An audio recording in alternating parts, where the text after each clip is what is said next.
Hello Garuda fans, kita sudah sampai di Bahrain. Semangat! Skuad timnas Indonesia di bawah asuhan Sintayong kini tengah berada di Bahrain untuk melanjutkan perjuangan di kualifikasi Piala Dunia 2026. Salah satu pemain kunci Bahrain, Mohamed Marhoun, dengan lantang menyebut bahwa dirinya tidak khawatir menghadapi skuad Garuda meski diperkuat oleh beberapa pemain naturalisasi asal Belanda.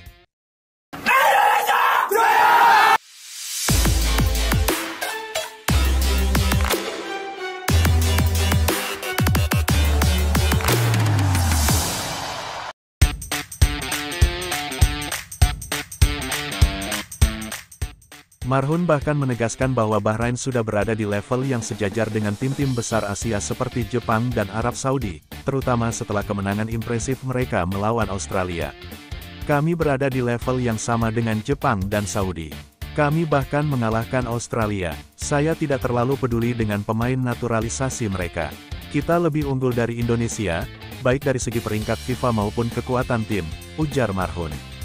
Saat ini, timnas Indonesia memang berada di peringkat 129 FIFA, sementara Bahrain jauh lebih unggul di posisi 76 dunia. Perbedaan 53 peringkat ini menjadi salah satu alasan Marhoun merasa yakin bahwa Bahrain akan mampu meraih 3 poin penuh.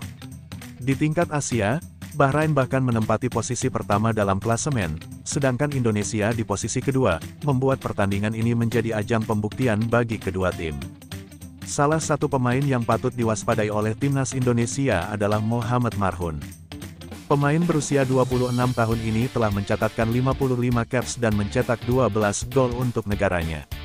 Kemampuannya bermain di berbagai posisi, mulai dari gelandang serang, sayap kiri, hingga kanan, membuatnya menjadi senjata utama Bahrain di laga-laga penting. Marhoun tak hanya mengandalkan skill individu, tetapi juga memiliki pengalaman internasional yang kaya, menjadikannya ancaman nyata bagi Asnawi Mangkualam dan rekan-rekannya. Sementara itu, di sisi lain, suasana menjadi lebih rumit dengan adanya tuduhan dari Malaysia dan Cina yang menuding timnas Indonesia melakukan kong-kali-kong dengan FIFA untuk mempermudah proses naturalisasi pemain keturunan Belanda seperti Miss Hilgers dan Eliano Reijenders.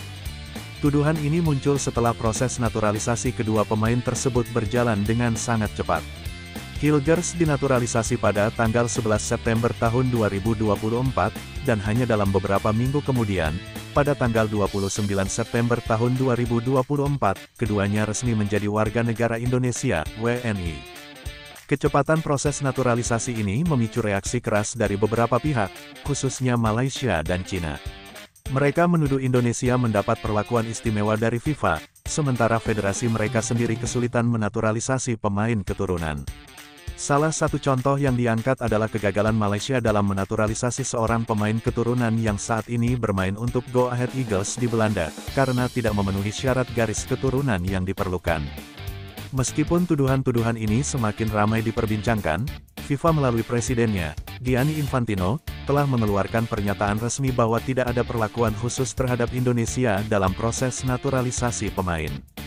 Semua prosedur yang dijalankan, baik oleh PSSI maupun pemerintah Indonesia, telah mengikuti aturan yang berlaku, baik secara nasional maupun internasional.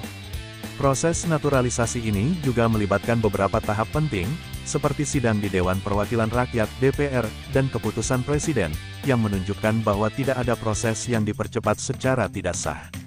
Selain itu, FIFA menegaskan bahwa perpindahan asosiasi sepak bola pemain dari KNVB, Belanda ke PSSI juga telah melalui jalur regulasi yang sesuai dengan standar FIFA.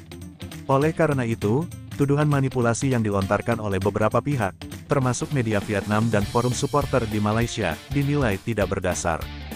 Pertarungan di lapangan antara Indonesia dan Bahrain bukan hanya soal teknik dan strategi, tetapi juga soal mentalitas dan persiapan psikologis. Meski timnas Indonesia dihuni oleh beberapa pemain naturalisasi, hal ini tidak serta-merta membuat Bahrain gentar. Justru, tantangan terbesar datang dari perbedaan peringkat dan pengalaman internasional yang dimiliki oleh Bahrain. Namun, di balik segala tekanan yang dihadapi timnas Indonesia, baik dari kubu lawan maupun tuduhan-tuduhan dari negara lain, Sintayong tetap percaya diri bahwa timnya mampu memberikan yang terbaik. Laga melawan Bahrain ini bukan hanya sekadar pertandingan, tetapi juga ujian bagi Garuda untuk menunjukkan bahwa mereka layak bersaing di kancah internasional, terlepas dari segala rintangan yang ada.